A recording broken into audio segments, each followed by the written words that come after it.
فرش التراب يضمني وهو غطاء. کوئی شخص یقین کے ساتھ نہیں کہہ سکتا کہ اب حالات کا کیا رخ ہوگا، اس لیے کہ ظاہر بات ہے قرآن مجید میں مستقبل کے بارے میں خود حضور سے کہلوایا گیا، وَإِنْ أَدْرِي أَقَرِيبٌ أَمْ بَعِيدٌ مَا تُوعَدُونَ. لوگوں مجھے معلوم نہیں ہے کہ جس بات کی تمہیں خبر دی جا رہی ہے وہ قریب آ چکا ہے یا دور ہے. وَإِنْ أَدْرِي لَعَلَّهُ فِتْنَةٌ لَكُمْ وَمَتَاعٌ إِلَىٰ حِينٍ. اور میں نہیں جانتا، ہو سکتا ہے اللہ کچھ اور مہلت دے دے تمہیں، اور کچھ اور آزمائش جو ہے اس کے لیے تمہارے لیے کوئی اور مہلت عطا فرما دے، ہو سکتا ہے. تو میں بھی کسی دعوے سے نہیں کہہ رہا، لیکن دو امکانات ہیں.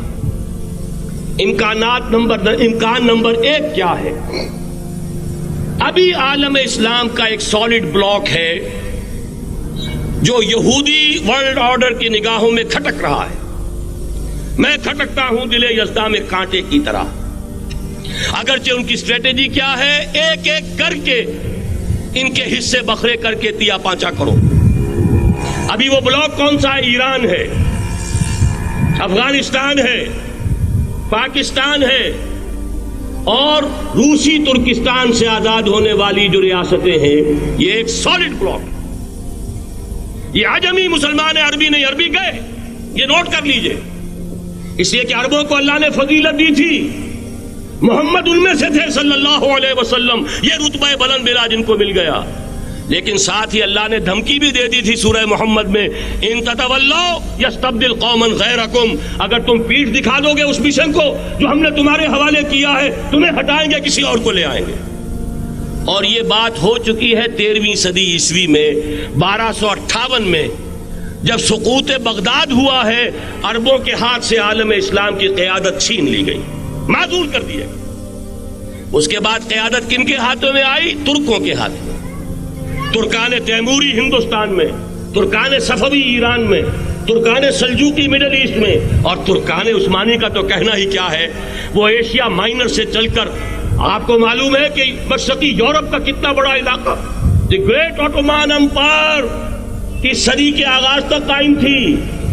اس صدی میں عجیب عجیب معجزے ہوئے ہیں. گریٹ آٹومان امپائر جو 3 بر اعظموں پر محیط، نام و نشان ختم.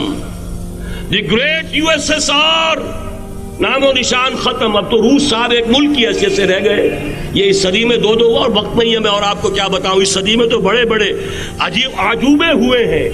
بڑی 2 عظیم جنگیں ہو چکی ہیں، تیسری جو ہے سر پر کھڑی ہے، دور نہیں ہے، جس کو حدیث میں کہا گیا ہے الملحمۃ العظمیٰ، تاریخ انسانی کی عظیم ترین جنگ. اور وہی صلیبی جنگ جس کا آغاز بوسنیا سے ہو چکا ہے.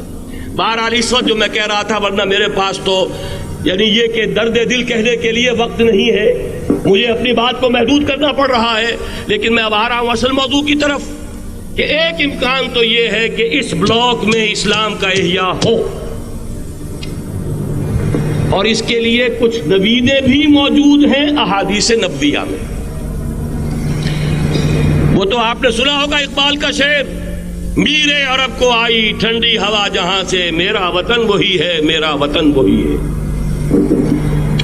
حدیث میں آتا ہے یخرج ناس من المشرق یؤتون للمہدی یعنی سلطانہ. مشرق سے فوجیں نکلیں گی یہ جو کہ مہدی کی حکومت قائم کریں گی، اور یہ ہوں گے حضرت فاطمہ کی نسل ہی سے رضی اللہ تعالی عنہا. لیکن عالم عرب کے اندر پھر ایک طاقت بن کر ابھریں گے، باطل کی قوتوں کے خلاف جہاد کریں گے. لیکن ان کو مدد آئے گی 2 طرف سے. ایک زمینی مدد آئے گی مشرق سے، ایک آسمانی مدد آئے گی. عیسیٰ ابن مریم کا نزول، حضرت مسیح علیہ الصلوۃ والسلام جو زندہ آسمان پر اٹھائے گئے تھے نازل ہوں گے. اور در حقیقت ان 2 مددوں کے نتیجے میں پھر یہود کا قلعہ قمع ہوگا، اور یہی گریٹر اسرائیل ان کا گریٹر گریو یارڈ بن کر رہے گا، عظیم تر قبرستان بن کر رہے گا. اس کی بڑی واضح حدیثیں موجود ہیں، اس کی بڑی تفصیلی خبریں موجود ہیں. یہ احادیث کی کتب کے اندر بدقسمتی سے ہماری اس کی طرف توجہ نہیں.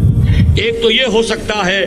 اسی طریقے سے ایک اور حدیث ہے، یخرج من خراسان رایات سود اور یہ مسلم شریف کی روایت ہے، نوٹ کیجئے گا، نہیں ترمذی شریف کی روایت ہے، یخرج من خراسان آیات سود لا یردھا شیء حتی تنصب بإیلیا. اور خراسان حضور کے زمانے میں آج کے افغانستان کا نام تھا. جتنا خون یہاں پر خلوص کے ساتھ دیا گیا ہے اس کی مقدار بھی کم نہیں ہے. یہاں سے خیر برآمد ہوگا. اور دوسری بات اپنے بارے میں نوٹ کر لیجئے، یہ پاکستان، بچا کھچا Pakistan, what remains of Pakistan, یہ اصل میں ہے کیا؟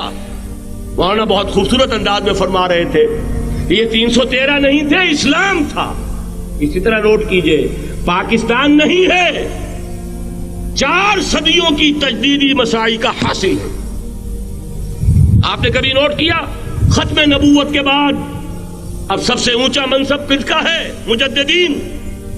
سنن ابی داؤد کی روایت، ان اللہ یبعث فی هذه الامہ علی راس کل 100 عام من یجدد لها دینها. اور نوٹ کیجئے کوئی بات ہے، 1000 برس تک سارے مجدد عالم عرب میں پیدا ہوئے. جیسے ہی دوسرا 1000 سال شروع ہوا، الف ثانی کا مجدد اعظم شیخ احمد سرہندی کہاں تھا؟ صنم خانہ ہند میں حاضر ہوا. میں شیخ مجدد کی لحد پر، وہ خاک کے ہے زیر فلک مطلع انوار، گردن نہ جھکی جس کی جہانگیر کے آگے، جس کے نفس گرم سے ہے گرمی احرار. وہ پھر 12ویں صدی کا مجدد اعظم امام الہند شاہ ولی اللہ دہلوی، 13ویں صدی کا مجدد اعظم سید احمد بریلوی، اس کے خون کا امین اور اس کے ساتھ کے شہداء کے خون کا امین، ان کے جسموں کا امین آپ کا خطہ ہزارہ، آپ کا خطہ سوات، اس میں ان کی جانیں ہیں جو دی گئی ہیں. اور وہ نہایت میں آپ سے عرض کر دوں، دور صحابہ کے بعد اتنا خالص اسلامی جہاد پوری مسلمان تاریخ میں نہیں ملے گا جتنا وہ تحریک شہیدین کا. 14ویں صدی ہجری میں شیخ الہند جیسا مجاہد اعظم کہ انگریز نے گرفتار کر کے قید بھی کیا ہے، تو کہاں؟ ہندوستان میں نہیں، کہاں؟ جزیرہ سائرس، کیا نام تھا؟ مالٹا، جزیرہ مالٹا بحر روم میں. اقبال کے نفس سے ہے لالے کی آگ تیز، ایسے غزل سرا کو چمن سے نکال دو. کہیں ہندوستان کی کسی جیل میں ہوا تو شاید اس کے نفس کی گرمی ہی سے کوئی حرارت پیدا ہو جائے.